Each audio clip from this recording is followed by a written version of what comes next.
নমস্কাৰ বন্ধু বান্ধৱীসকল আশা কৰো সকলো ভালে আছে মোৰ আনটি ভিডিঅলৈ আপোনালোকক পুনৰবাৰ স্বাগতম জনাইছো আৰু আজি ভিডিঅটোত মই এটা বিশেষ এটা ভিডিঅ লৈ আহিছো যেহেতুকে আপোনালোকে গম পায় এই ভিডিঅটো কেৱল শিক্ষক শিক্ষয়িত্ৰী বা শিক্ষা জগতৰ লগত জড়িত যিসকল ব্যক্তি যিসকলে ছাত্ৰ ছাত্ৰী ডাটা এন্ট্ৰি কৰি থাকে তেওঁলোকৰ কাৰণে এই ভিডিঅটো প্ৰস্তুত কৰা হৈছে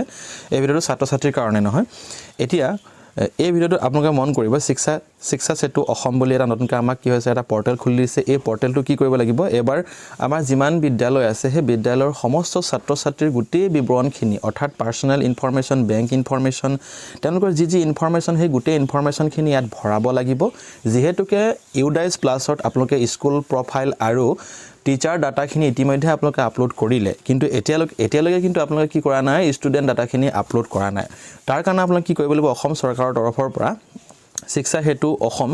এটা পৰ্টেল খুলি দিয়া হৈছে আৰু এই পৰ্টেলটোত আপোনালোকে কি কৰিব লাগিব আপোনালোকৰ যেটো লগইন ইউজাৰ নাম্বাৰটো কি হ'ব লগইন ইউজাৰ নাম্বাৰটো আপোনালোকৰ স্কুলৰ ডাইস কোডটো হ'ব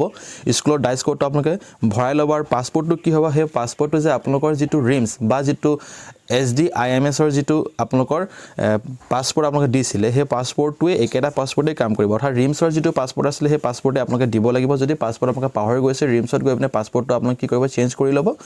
চেঞ্জ কৰাৰ পাছত আপোনালোকে পাছপোৰ্টটো ইয়াত ভৰাই দিব ভৰোৱাৰ পাছত আপোনালোকে এই ক্যাপচাৰটো ভালদৰে ভৰাই ল'ব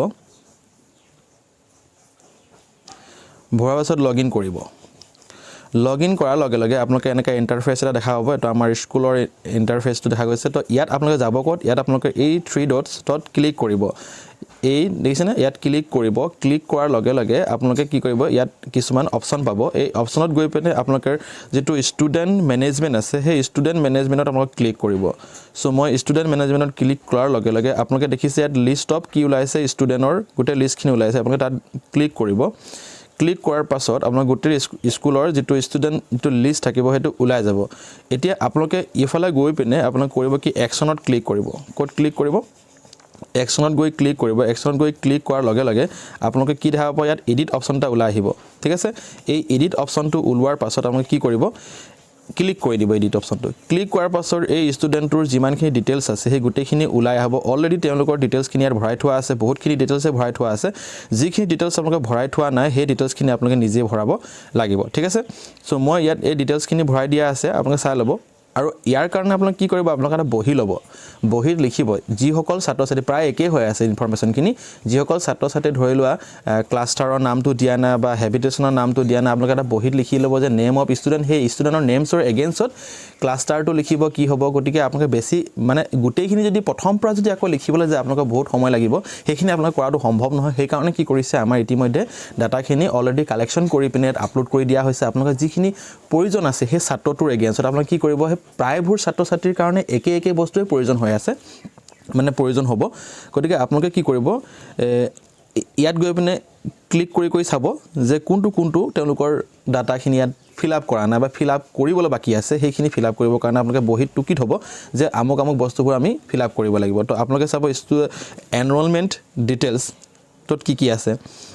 কি ভৰাই থোৱা নাই হেতু চাব সেইখিনি আপোনালোকে ভৰাব লাগিব তাৰ পাছত ইয়াত আছে কি facility and other details of the student তাত কি ভৰাই থোৱা নাই সেইখিনি চাব তাত গৈ আপোনালোকে দেখিব প্ৰায় ভাগ বস্তু ভৰাই থোৱাই আছে বিষয় বস্তু প্ৰায় ভাগ ইয়াত দি দিয়া আছে গতিকে আপোনালোকে যেটো ভৰাই দিয়া নাই বা যেটো এটালৈকে সাবমিট কৰা নাই হেতু লিখি যাব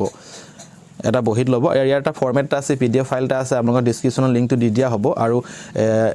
এই যেটো পৰ্টেল আছে পৰ্টেলটোৰ যেটো লিংক হেতু লিংকটো মই ডেসক্ৰিপচনত দি থৈছো আপোনালোকে তেনে ধৰণে গৈ পিনে আৰু লগতে চাব লাষ্টত কি আছে বেংক ডিটেইলছটো আপোনালোকে তিনটামান বস্তু ভৰাব লাগিব হেতু আছে কি আপোনালোকৰ বেংক ডিটেইলছত বেংক একাউন্ট নাম্বাৰটো ভৰাব লাগিব নেম অফ বেংকটো ভৰাব লাগিব আৰু IFSC কোডটো কি হ'ব গতিকে আপোনালোকে যেহেতু স্কুলৰ